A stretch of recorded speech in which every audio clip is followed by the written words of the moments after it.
میں ہوں شیراز خان، پروگرام میں خوش آمدید۔ میں نے ایک دفعہ پھر زحمت دی ہے اسلام آباد ہائی کورٹ کے سابق بار کے صدر جناب عارف چودھری صاحب نے، بہت سینئر قانون دان ہیں۔ یہ سارا معاملہ ہے کیا اور آپ کیسے دیکھ رہے ہیں؟ فیصلہ کیا ہوگا اس توشہ خانہ کیس کا؟ 3 سال سزا ہے، 5 سال معطلی ہے، کیسے دیکھ رہے ہیں آپ؟ شراز صاحب بہت شکریہ۔ یہ معاملہ بہت آسان ہے لیکن صورتحال بہت پیچیدہ ہے۔ معاملہ اس طرح آسان ہے کہ 3 سال کی سزا، پہلی بات تو یہ ہے کہ معطلی کے لیے، سسپینشن کے لیے یہ بالکل ایسا کیس ہے کہ 100% معطل ہو جاتی ہے، کیونکہ سزا بہت کم ہے۔ 7 سال تک بھی سزا جو ہے اس کو سسپینڈ کرنے میں کوئی زیادہ دیر نہیں عدالتیں لگاتی، کیونکہ بیسیکلی وقت تھوڑا ہوتا ہے، اور اگر ملزم کو بطور مجرم کے سزا کاٹنی پڑ جائے تو اس کا پھر کوئی مداوع قانون میں موجود نہیں ہے۔ تو اس لیے عدالتیں یہی کرتی ہیں کہ ایسی سزا جو ہے اس کو سسپینڈ کر دیتی ہیں، تاکہ اس کے بعد مکمل طور پر اس کے خلاف جو اپیل ہے وہ سن لی جائے اور فیصلہ کر دیا جائے۔ یہاں بالکل الٹی گنگا بہہ رہی ہے۔ پاکستان میں قانون نام کی کوئی چیز نہیں ہے۔ آپ حیران ہوں گے کہ سپریم کورٹ اس معاملے میں بڑا کلیئرلی کہہ چکی ہے، اور اس سے پہلے یہ خود عدالت جو ہے جس کے سامنے یہ معاملہ چل رہا ہے، اسلام آباد ہائی کورٹ، یہ بھی اس فیصلے کو، یعنی اس فیصلے سے پہلے جو صورتحال تھی اسے آلموسٹ انہوں نے یعنی کالعدم اقرار دے دیا، سیٹ اسائڈ۔ انہوں نے کہا کہ یہ بالکل اس کو دوبارہ سنا جائے۔ اب دوبارہ سننے کا مطلب یہی تھا کہ ان سارے پوائنٹس پہ جو نیچے اٹھائے گئے تھے اس سے ایگری کیا ہونا تو یہ چاہیے تھا کہ آج جب ایسی صورتحال میں سپریم کورٹ نے جب انہیں پابند کیا ہے کہ جی آج آپ سنیں اور فیصلہ کریں، تو اس میں کبھی فوجداری کیسز میں ایسا نہیں ہوتا کہ آپ یہ کوئی کانسٹیٹیوشنل میٹرز ہے کہ جنہیں کئی دن آپ بحث کریں اور وکیل کہے کہ جی میں 1 دن بحث کرے اور پھر کرے کہ جی 3 گھنٹے مجھے اور چاہیے، اور سب سے پہلے اس نے آ کے یہ کہا تھا کہ جی 2 ہفتے مجھے چاہیے تیاری کے لیے، میں نے کاغذات سارے اکٹھے کرنے۔ یہ سارے کا سارا مذاق ہے۔ عدالتیں جو ہے عام حالات میں تو اس طرح نہیں کرتی کہ کوئی کونسل جا کے کہے اور اس کے بعد پھر وہ کہے کہ اچھا جی آپ کو ہم ٹائم دیتے ہیں، لیکن یہاں معاملہ بالکل برعکس مجھے نظر آتا ہے قانون کے۔ یہاں تک یہ بات شاید آپ کے علم میں آئی ہو کہ آج جو چیف الیکشن کمشنر ہے اس نے انکار کر دیا ہے پریزیڈنٹ کے پاس جانے سے۔ اس سے بھی آپ اندازہ کر سکتے ہیں کہ آئین کی کس حد تک بے توقیری کی جا رہی ہے کہ صدر مملکت جن کے پاس آئینی عہدہ ہے اور چیف الیکشن کمشنر جو ہیں وہ پابند ہے صدر مملکت کے پاس جانے کے لیے، اگر وہ بلائیں اس معاملے میں الیکشن کی ڈیٹ کے، تو وہ بھی نہیں ہو رہا۔ تو اس لیے مجھے بالکل ایسا نظر آ رہا ہے کہ پاکستان بالکل تاریکی میں ڈوبتا چلا جا رہا ہے۔ جو چیف جسٹس ہیں ہائی کورٹ کے، یہ کیا فیصلہ دیں گے؟ لیکن اس کے علاوہ فیصلہ اور کیا ہو سکتا ہے؟ یعنی سزا سسپینڈ کرنی ہے، جب سپریم کورٹ اس معاملے میں کلیئرلی کہہ چکی ہے کہ یہ نہ صفائی دی گئی ہے نہ شہادتیں ریکارڈ کی گئی ہیں ملزم کی طرف سے، تو ملزم کو صفائی کا موقع دیے بغیر، شہادتیں ریکارڈ کیے بغیر، اور ایسی صورتحال میں جب ملزم خود کہہ چکا ہے کہ یہ عدالت جو ہے معذرت رکھتی ہے، باعث رکھتی ہے میرے خلاف، اس سے میرا فیصلہ نہ کروایا جائے، تو ایسی صورتحال میں پھر عدالت نے فیصلہ بھی وہی کر دیا، اور یعنی جو ایشوز تھے ان کو ایڈریس ہی نہیں کیا، جن کو خود اسلام آباد ہائی کورٹ نے کہا تھا کہ آپ نے تفصیلی فیصلے میں یہ ساری چیزیں کرنی، تو نہیں کیا۔ اس کا مطلب یہ ہے کہ وہ اس میں تو بیل کے سسپینشن کے علاوہ اور کوئی صورت نہیں ہے۔ لیکن مجھے تو یہ لگتا ہے کہ غیر ممکن ہے یہ کہیں، جو ان کی ٹریک ریکارڈ نظر آ رہا ہے کہ جناب آپ نے چونکہ ہمارے اوپر بد اعتمادی کا اظہار کیا ہے تو ہم یہ کیس کسی اور کو بھیجتے ہیں۔ سمجھتے ہیں کہ ہم باعث ہیں تو ہم یہ کیس نہیں سنیں گے۔ لیکن یہ انتہائی غیر معمولی صورتحال ہو سکتی ہے جو میں نے ایک خدشہ ظاہر کیا ہے، ورنہ اصولی طور پر تو کل یعنی آج کے دن جو ہے بیل ہو جانی چاہیے۔ ہو سکتا ہے کہ جج صاحب کل آئیں نہ آئیں، چھٹیوں پہ چلے جائیں یا بیمار ہو جائیں۔ یہ اس کا بھی بالکل اسے نظر انداز نہیں کیا جا سکتا۔ اس کی وجہ یہ ہے کہ آگے سیٹرڈے ہے، سنڈے ہے، 2 دن انہیں مل جائیں گے، چونکہ یہاں وہ یہی کوشش کی جا رہی ہے کہ جس طرح بھی ہو جتنی اذیت انہیں دی جا سکتی ہے خان صاحب کو وہ دی جائے، اور اس کا بہترین طریقہ یہی ہے کہ مختلف طریقوں سے، پہلے بھی آپ دیکھیں کہ کئی اسی ہائی کورٹ کی وجہ سے خود چیف جسٹس صاحب کی وجہ سے ہی التوا ہو رہا ہے اور وہ جیل میں انکارسریٹ ہو رہا ہے۔ ایسی صورت میں مجھے یہ بتائیں کہ یہ اگر سزا معطل ہو سکتی ہے اگر سزا معطل ہو جاتی ہے تو آٹومیٹکلی جو 5 سال کی نااہلی ہے وہ بھی ختم ہو جائے گی اور سزا بھی ختم ہو جائے گی. لیکن اوبیسلی اس کے بعد ریاست نے فیصلہ کیا ہے کہ ان کو دوسرے مقدمات میں در لیا جائے گا یا گرفتار کر لیا جائے گا یا جیل میں رکھا جائے گا. یہ بات اپنی جگہ انڈرسٹوڈ ہے، لیکن اگر ہائی کورٹ کوئی فیصلہ نہ کر پایا تو سپریم کورٹ جو 3 رکنی بینچ ہے وہ پھر اس کو ٹیک اپ کرے گا. 100% اس کے سپریم کورٹ تو کہہ چکی ہے کہ بھئی اس کے بعد ہم دیکھیں گے. تو اگر وہ فیصلہ نہیں کرتے، دونوں صورتوں میں معاملہ سپریم کورٹ کے پاس جائے گا. فیصلہ اگر نہیں کرتے تب بھی، اور اگر فیصلہ کر کے سزا معطل نہیں کرتے تب بھی معاملہ سپریم کورٹ میں جائے گا. یہ تو مختصر وقت کے لیے ہے. نواز شریف کی نااہلی تو تاحیات ہے نا؟ جی بالکل تاحیات ہے ان کی نااہلی. تو قانون سازی کے ذریعے نااہلی جو ہے وہ 5 سال کی کر دی پارلیمنٹ نے، لیکن وہ قانون جو ہے اس کو بھی یعنی اس میں ریویو والا معاملہ جو تھا وہ ختم کر دیا گیا.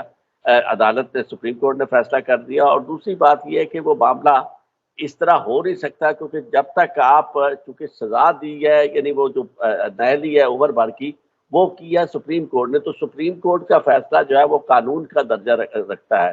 تو اس کے لیے آپ کو یعنی آئین میں ترمیم کرنا ہوگی. اس طرح اور نہیں وہ آپ کر سکتے. نئی اسمبلی کی صورت میں 2/3 میجارٹی ہو تو پھر یس بالکل. یہ کیا ماجرا ہے کہ سپریم کورٹ جو سب سے بڑی عدالت ہے وہاں عمران خان صاحب کے لیے سافٹ کارنر بھی موجود ہے. وہاں پر فیصلے ہم نے دیکھا ہے کہ ریمارکس بڑے اچھے آتے ہیں، آبزرویشن بڑی اچھی آتی ہیں، لیکن فیصلہ تو کوئی بھی نہیں کیا جیسا آپ نے، خاص کر کے وہ عمر عطا بندیال صاحب. دیکھیں میں آپ کو ایک عرض کروں، اس وقت پوری کی پوری عدلیہ جو ہے وہ اسٹیبلشمنٹ کے ہاتھ میں بالکل کھلونا بنی ہوئی ہے. جو وہ چاہتے ہیں اسی طرح کر رہی ہے. باقی صرف ایک اسے منہاجی فرق اسے کہہ سکتے ہیں، میتھڈالوجی کا فرق ہے، طریقہ کار کا فرق ہے. کہیں ذرا سافٹ انداز سے کوشش کی جاتی ہے کہ اس میں پیسیفائی کرنا بھی مقصود ہوتا ہے. اب دیکھیں جس بات کو بہت زیادہ اچھالا گیا کہ جی وہ انہوں نے کہا it is good to see you. اب گڈ ٹو سی یو اس وقت اس وجہ سے بھی کہا گیا تھا، ایک تو وہ ریلیف بنتا تھا کیونکہ ایسی روایت پہلے تھی نہیں کہ کسی شخص کو عدالت کے احاطے سے گرفتار کیا جائے. اور اس سے پہلے خود یہی سپریم کورٹ ہی فیصلہ کر چکی تھی کہ عدالت کے احاطے سے گرفتار کیے جانے والے شخص کو باقاعدہ برآمد کروایا گیا اور اسے ضمانت اسی بنیاد پر دے دی گئی. تو اس لیے کوئی غیر معمولی بات نہیں تھی.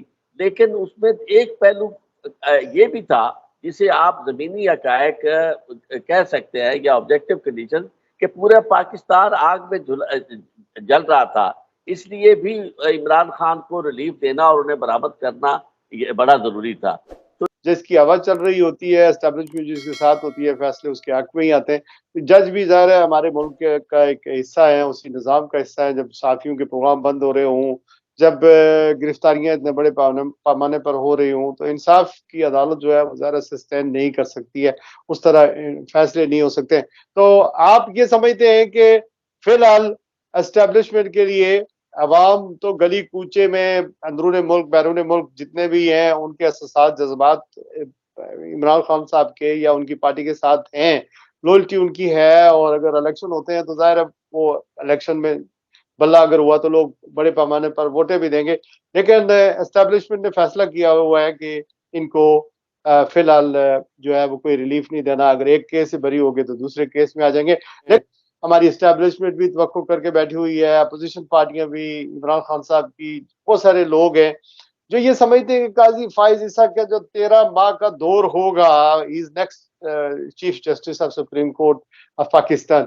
تو آپ جس قاضی فائز عیسیٰ سے کو جانتے ہیں، کیا وہ اس طرح کے فیصلے دیں گے کہ یہ پلیز کریں اپوزیشن کو اور اسٹیبلشمنٹ کو، کہ وہ ادروائز ان کی توقعات سے بالکل برعکس فیصلے بھی کر سکتے ہیں؟ اگر کوئی شخص اس وقت توقع آئینی نظام سے لگا کے بیٹھا ہے کہ جو جوڈیشل سسٹم ہے مروجہ پاکستان کے اندر، اس کے ذریعے کوئی انتخابات آزادانہ اور منصفانہ ہو سکیں گے اور اقتدار ان لوگوں کے حوالے کیا جائے گا جو عوام کے صحیح معنوں میں منتخب نمائندے ہوں گے، تو یہ خام خیالی ہے. ایسا ممکن ہرگز نہیں ہے.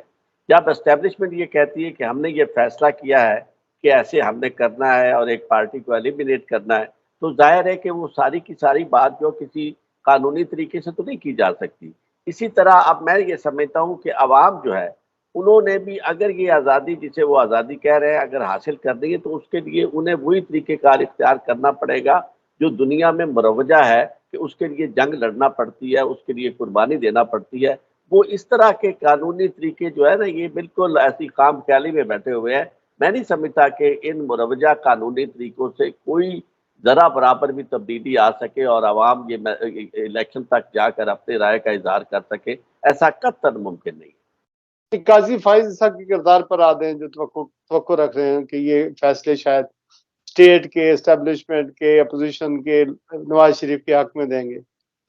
مجھے بالکل ایسا نظر نہیں آتا، بالکل نہیں نظر آتا۔ اس کی وجہ یہ ہے کہ میں قاضی صاحب کے سامنے پیش بھی ہوتا رہتا ہوں اور قاضی صاحب کا مزاج جو ہے وہ بالکل ایسے ہے کہ جو بات آپ انہیں کہتے ہیں وہ اس کے الٹ چلتے ہیں، ان کی اپنی ایک مرضی ہوتی ہے۔ اور جو میں تو حیران ہوں کہ لوگ کس طرح یہ سوچتے ہیں کہ قاضی صاحب اسپیشلی ایسے حالات میں جبکہ قاضی صاحب نے اندر جو کچھ ان کے ساتھ ہوا ہے معاملہ، یعنی ان کے خلاف ریفرنس آنے کے بعد، اس کے بعد انہوں نے کوئی چیز ڈھکی چھپی نہیں چھوڑی، اپنی نفرت، اپنا غصہ۔ تو ایسی صورتحال میں تو سمجھتا ہوں کہ دونوں طرف کی توقعات جو ہے وہ عبث ہے۔ انہیں سب کو یہ پتہ چل جائے گا کہ جو ہم توقع لگا کے بیٹھے تھے، چاہے وہ پی ڈی ایم والے ہو یا عمران خان کی پارٹی ہو، کسی کو بھی توقع نہیں رکھنی چاہیے۔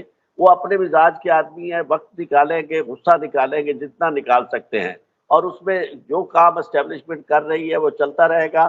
بات وہی ہے جو میں نے آپ سے عرض کی ہے کہ حق وہ ہے ظفر چھین لیا جائے جو بڑھ کر، یہ پھیلے ہوئے ہاتھ اٹھانے کے لیے تھے۔ اور ایک اور بات کہ پاکستان کا جو عدالتی نظام اس وقت جس میں ہم زندہ ہیں، اس عدالتی نظام سے نہ کسی عام آدمی کو کوئی فائدہ ہو سکتا ہے، کسی بھی مظلوم کو کوئی توقع نہیں اس نظام سے۔ میں نے بطور وکیل کے 40 سال سے زیادہ عرصہ گزار دیا ہے اور میں بالکل اس نتیجے پہ پہنچا ہوں کہ یہ نظام ہر لحاظ سے اگر کیٹر پار کرتا ہے تو طاقتور لوگوں کے لیے کرتا ہے، عام آدمی اور کمزور آدمی جو ہے اس کے لیے اس میں کوئی ایسی گنجائش نہیں ہے کہ اس سے کسی طرح کی کوئی توقع رکھے۔